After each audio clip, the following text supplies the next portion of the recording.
Assalamualaikum warahmatullahi wabarakatuh. Saya Hilmiah Syadidah. Di sini saya akan menjelaskan bekerja dengan peralatan laboratorium dalam mata kuliah pengelolaan laboratorium di SD. Bekerja dengan peralatan laboratorium. Yang pertama di sini ada bekerja dengan peralatan berdaya listrik. Lalu yang kedua bekerja dengan gas mampat. Yang ketiga bekerja dengan tekanan, suhu tinggi dan rendah.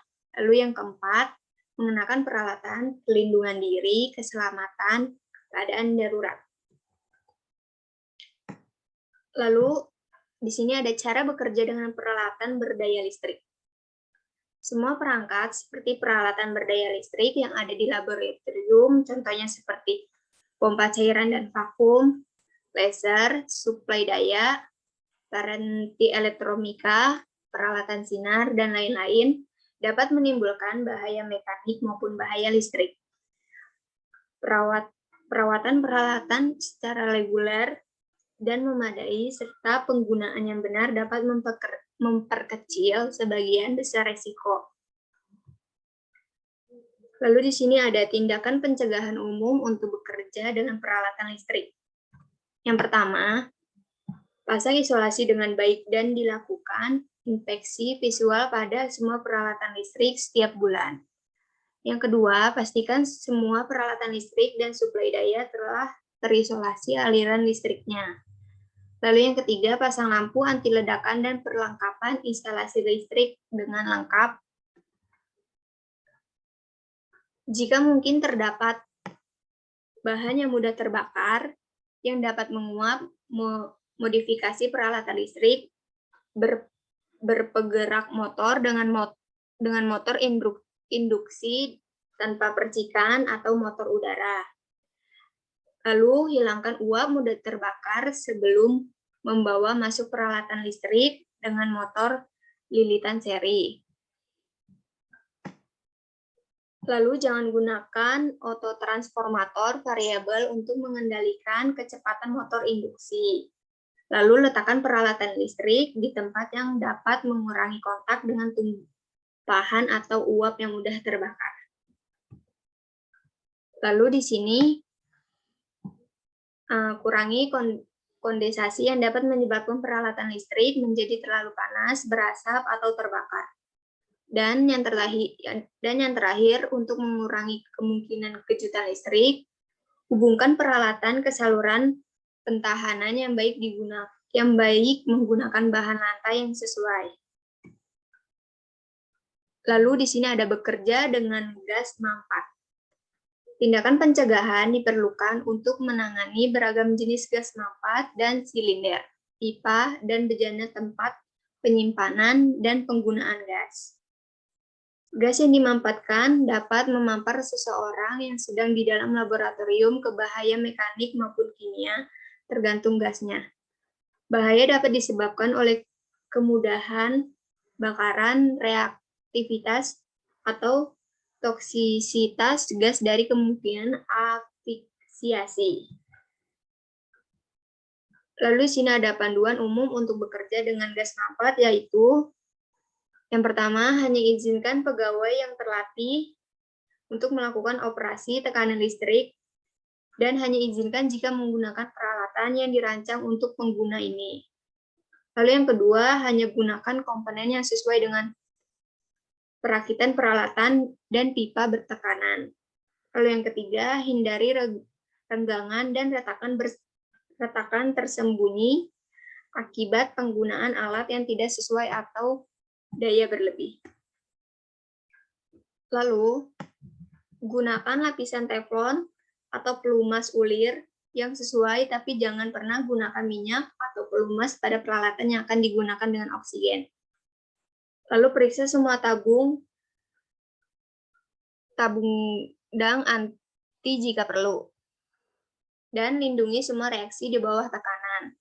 Lalu jangan mengisi autoklaf dan bejana reaksi bertekanan lain lebih dari separuh sehingga ada ruangan tersisa untuk penambahan cairan jika dipanaskan.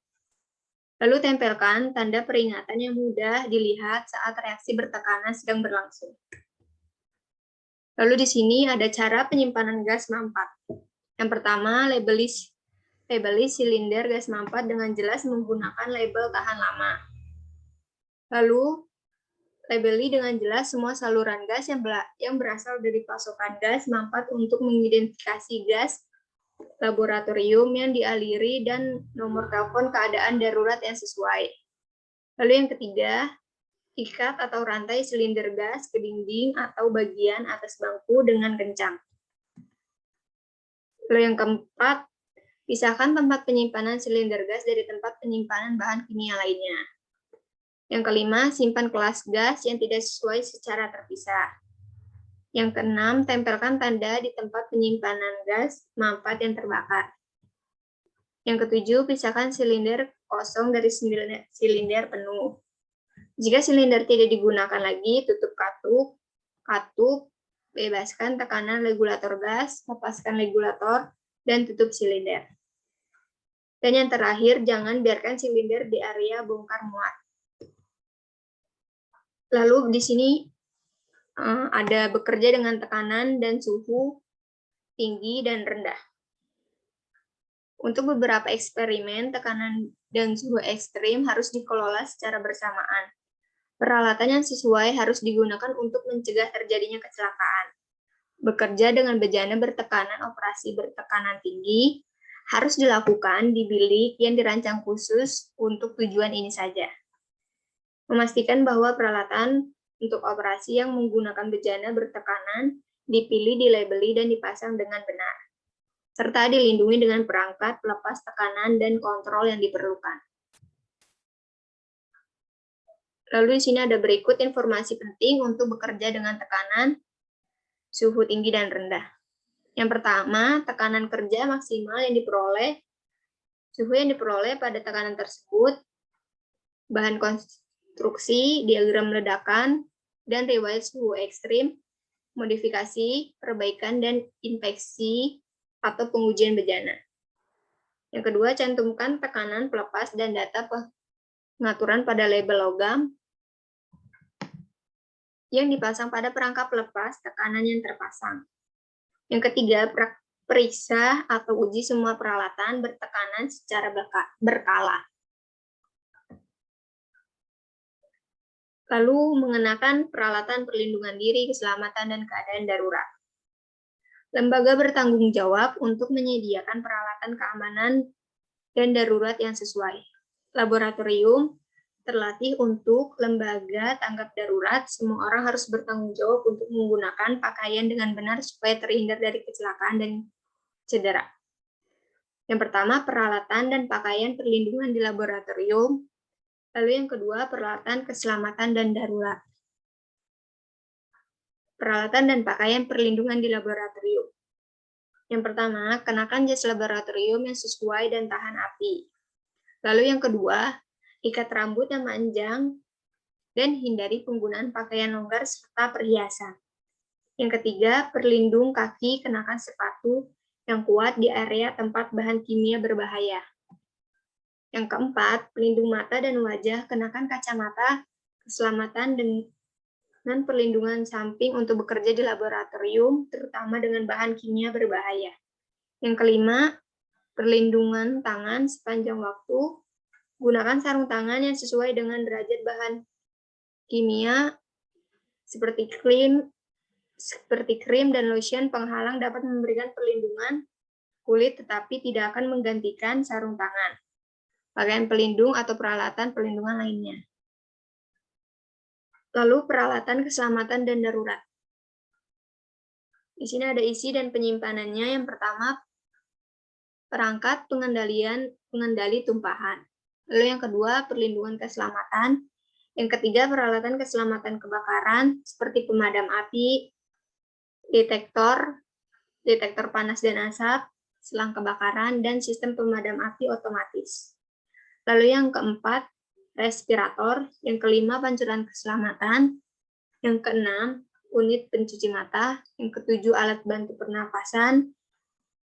Yang kedelapan, selimut. Yang keenam, yang kesembilan, tanduk. Yang ke-10, peralatan pertolongan pertama untuk situasi. Kesimpulannya adalah bekerja dengan peralatan laboratorium memiliki cara kerjanya masing-masing. Contohnya bekerja dengan penggunaan peralatan berdaya listrik dapat menimbulkan bahaya mekanik maupun bahaya listrik. Perawatan yang dilakukan juga harus digunakan dengan benar agar memperkecil sebagian besar resiko yang terjadi. Mengenakan peralatan dan perlindungan diri saat kita berada di dalam lingkungan laboratorium sangatlah diperhatikan, mulai dari keselamatan serta cara pemakaian semua barang yang ada di dalam laboratorium tersebut. Semua orang harus bertanggung jawab untuk menggunakan pakaian dengan benar supaya terhindar dari kecelakaan dan cedera. Sekian presentasi dari saya. Wassalamualaikum warahmatullahi wabarakatuh.